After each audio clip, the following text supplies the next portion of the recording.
जान गई नी ये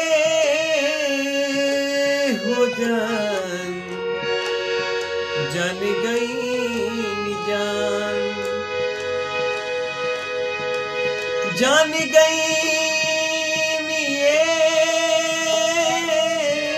हो जान, जान गई नी जान। प्यार नहीं लिखल, प्यार नहीं लिखल हाथ के लकीर में, नहीं तकदीर में जान। प्यार नहीं लिखल हाथ के लकीर में, नहीं तकदीर में जान।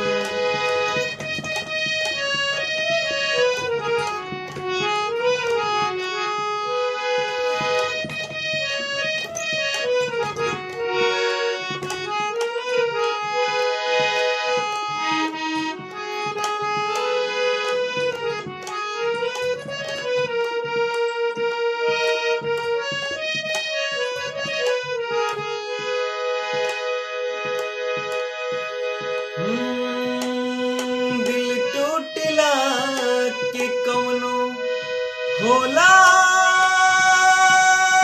ना आवाज हो, फिर कैसे सुनी जबाना हो। दिल टूटला के कौनो होला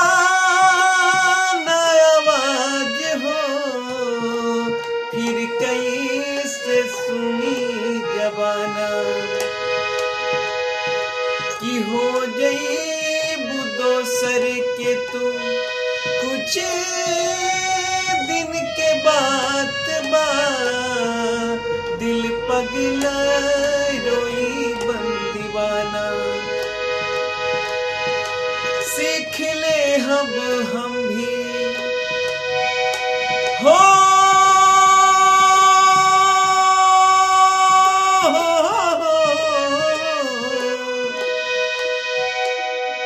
सीख ले हम भी गम में हंसे के अदा। अब जिए के पड़ी, अब जिए के पड़ी प्रीतिया के पीर में, नहीं खुदा के दीर में जा। प्यार नहीं लिखल हाथ के लकीर में, नहीं तकदीर में जान। जान गई नी ये हो जान, जान गई नी जान। प्यार नहीं लिखल हाथ के लकीर में, नहीं तकदीर में जान। धन्यवाद। अगर मेरा सॉन्ग अच्छा लगे तो कृपया मेरे चैनल को सब्सक्राइब कीजिए, लाइक कीजिए, शेयर कीजिए। जय हिंद, जय भोजपुरी समाज।